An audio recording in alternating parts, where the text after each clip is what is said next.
ଆଜିଠାରୁ ରଥଯାତ୍ରା ପ୍ରକ୍ରିୟା ଆରମ୍ଭ ହୋଇଛି। ରଥକାଠ ଚିହ୍ନଟ ନେଇ ଶ୍ରୀମନ୍ଦିର ପ୍ରଶାସନ କାର୍ଯ୍ୟାଳୟର ରଥ ତତ୍ତ୍ୱାବଧାରକ ସୁଦର୍ଶନ ମେକାପଙ୍କ ନେତୃତ୍ୱରେ ଏକ 3 ଜଣିଆ ଟିମ୍ ନୟାଗଡ଼ର ଦଶପଲ୍ଲା ରେଞ୍ଜର ବଡ଼ରାଉଳ ଠାକୁରାଣୀଙ୍କ ମନ୍ଦିରକୁ ଯାତ୍ରା କରିଛନ୍ତି। ଶ୍ରୀମନ୍ଦିରରୁ ମାଳ, ମାର୍ଦଜା, ନଡ଼ିଆ, ପତନି, ସିନ୍ଦୁର, ଦୀପ ନୈବେଦ୍ୟ ନେଇ ଯାତ୍ରା କରିଛନ୍ତି।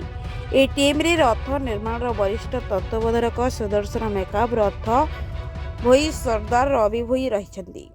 ଆସନ୍ତାକାଲି ବଡ଼ରାଉଳ ଠାକୁରାଣୀ ମନ୍ଦିରରେ ପୂଜାର୍ଚ୍ଚନା କରାଯିବ। ପରେ ଠାକୁରାଣୀଙ୍କ ଅନୁମତି ନେଇ ରଥକାଠ ଚିହ୍ନଟ ପ୍ରକ୍ରିୟା ଆରମ୍ଭ ହେବ। 3 ରଥ ନିର୍ମାଣ ପାଇଁ 865 କାଠର ଆବଶ୍ୟକ ରହିଛି।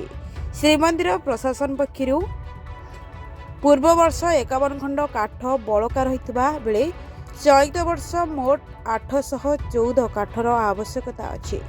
ଆସନ୍ତା ସରସ୍ୱତୀ ପୂଜାରେ 3 ଖଣ୍ଡ 12 ଫୁଟିଆ ଧଉରା କାଠ ରଥଖଳାରେ ପୂଜାର୍ଚ୍ଚନା କରାଯିବ।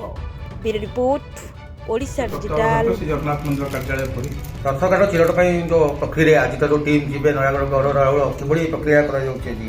2025 ବର୍ଷ ଶ୍ରୀ ଜଗନ୍ନାଥ ମହାପ୍ରଭୁଙ୍କ ରଥ ନିର୍ମାଣ ନିମନ୍ତେ ଆମର 814 ଖଣ୍ଡ କାଠ ଚଳିତ ବର୍ଷ ଆବଶ୍ୟକ ଅଛି। 51 ଖଣ୍ଡ କାଠ ଗତ ବର୍ଷ ଠାରୁ ଆମର ବଳକା ଅଛି। এই ଯେଉଁ କାଠ ରଥ ନିର୍ମାଣ ପାଇଁ ଆସିବ ସେଥି ନିମନ୍ତେ ଆଜି ଆମେ ଶ୍ରୀମନ୍ଦିରରୁ ଏକ 3 ଜଣିଆ ଦଳ ଆମ ନୟାଗଡ଼ ଗସ୍ତ କରୁଛୁ। ଆମ ସାଥିରେ ନେଉଛୁ ମାଳ, ମହାପ୍ରସାଦ ଏବଂ ଖଣ୍ଡୁଆ, ପତିନି, ବାନା, ଫଳମୂଳ, ଭୋଗରାଗ ଇତ୍ୟାଦି ସମସ୍ତ ଜିନିଷ ଆମେ ନେଇକରି ଆଜି ନୟାଗଡ଼ ଗସ୍ତ କରୁଛୁ। ସେଠାରେ ଆଜି ଆମେ ନୟାଗଡ଼ରେ ଅବସ୍ଥାପିତ ରହିବୁ ଏବଂ ଆସନ୍ତାକାଲି 9 ଘଣ୍ଟିକା ସମୟରେ ଆମେ ଯାଇ ମା ବଡ଼ରାଉଳ ଠାକୁରାଣୀଙ୍କ ପାଖରେ ପହଞ୍ଚିବୁ। ସେଠାରେ ପୂଜାର୍ଚ୍ଚନା, ହୋମଯଜ୍ଞ ଇତ୍ୟାଦି କରାଯିବ ଏବଂ ଏ ଯେଉଁ ମାଳ ମହାପ୍ରସାଦ ନେଇଥିବୁ ତାକୁ ଲାଗି କରାଯିବ।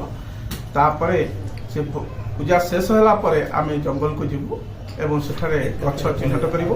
ତାପରେ ପ୍ରଥମ ପର୍ଯ୍ୟାୟରେ କାଠ କଟା ଆରମ୍ଭ ହେବ। ପ୍ରଥମେ 12 ଫୁଟିଆ ଯେଉଁ ଧୌରା କାଠ ତାକୁ ଚିହ୍ନଟ କରାଯିବ ନା? ପ୍ରଥମେ ଆମର 12 ଫୁଟିଆ ଧୌରା କାଠ ଚିହ୍ନଟ କରାଯିବ। ତାପରେ ଆମେ ବର୍ତ୍ତମାନ ତାକୁ ଚିହ୍ନଟ କରିସାରିଲା ପରେ ଆମେ ବର୍ତ୍ତମାନ ଆସିବୁ ଏବଂ ପର୍ଯ୍ୟାୟକ୍ରମେ ରଥକାଠ ଆସି ପୁରୀ ଏବଂ ଖପୁରିଆ କଟଳରେ ପହଞ୍ଚିବ। କିନ୍ତୁ ସରସ୍ୱତୀ ପୂଜା ପୂର୍ବରୁ 2ଟି ରଥକାଠ ଯେମିତି ହେଲେ ଆସି ରଥଖଳାରେ ପହଞ୍ଚିବ ଏବଂ 3 ଖଣ୍ଡ ଧୌରା କାଠ ସେଥିରେ ଆମର ସରସ୍ୱତୀ ପୂଜା ଦିନ ଏଠାରେ ପୂଜାର୍ଚ୍ଚନା କରାଯିବ।